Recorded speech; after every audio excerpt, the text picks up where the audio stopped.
em bắt luôn rồi đi đồng tê mình đang nghe tương bạc còn có đuôi mình mặc lại này rồi tao mặc lại cái đen còn mưng với lại theo thì tao và mai thì đây mới sang go mình cái rồi mình phải về qua đây nó YouTube siêu siêu đẹp nha sang siêu đẹp này này siêu mang với nhu này đặc kỹ luôn sang cô năng luôn buông hòn nguyên luôn theo cái trang cái nhạc con tao thao nhiều cái tiền này hay nhiều cà phê riêng nhưng hôm nay nó cà phê rồi nhạc không bốc lên không giờ này gì nhiều kênh nhiều này siêu đẹp còn nhiều mỏ quả cao em nè nên cô mà có trang cô nhiều nhạc mấy năm rồi sang cái này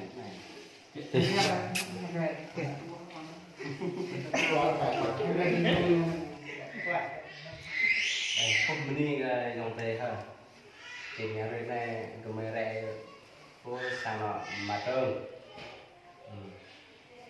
giờ phải mua dễ chịu để có mấy thì để lạnh này cả tôi đi giờ phải dành YouTube ở đây này nhiều biết thấu thì nhiều mua dễ chịu để mấy mua đi cả lại thì phục lại YouTube nhiều thì rồi này một công ty dòng này nên áp mình giờ phải đi vào dòng thế là nên luôn mình mang về làm đi mình chẳng nhận lên thêm lại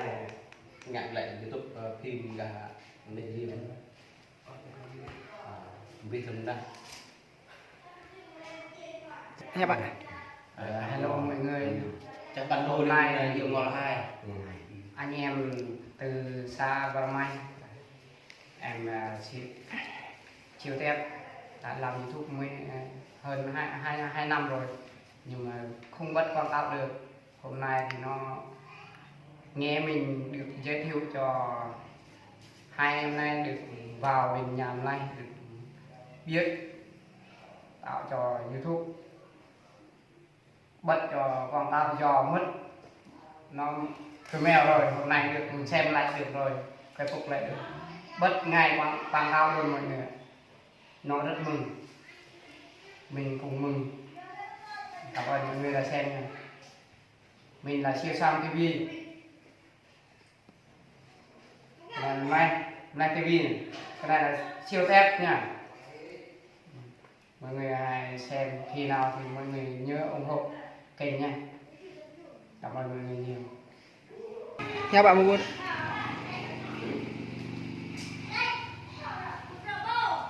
mình đi bị bạn về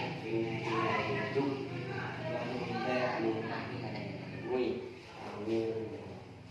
ngại thuốc cho bảo vệ cái gì á thì mình mua cái gì cũng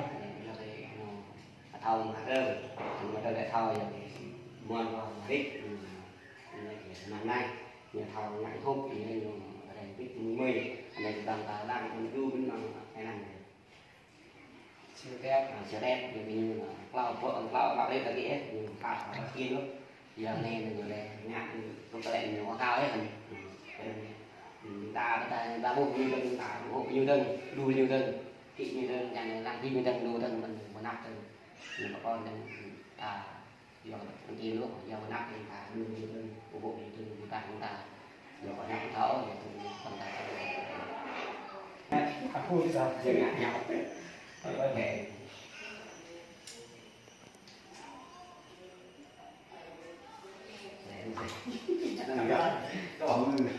làm ra được đạo là không này đó đây là cái dân là nhà cái cao dân không mà từng buồn mà nhặt cả huy đó dân cái coi nhặt tao không tôi mặc là sao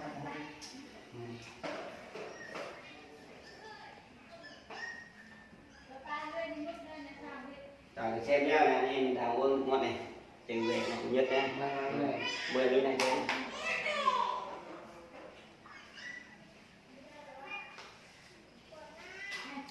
bạn nhìn ra đó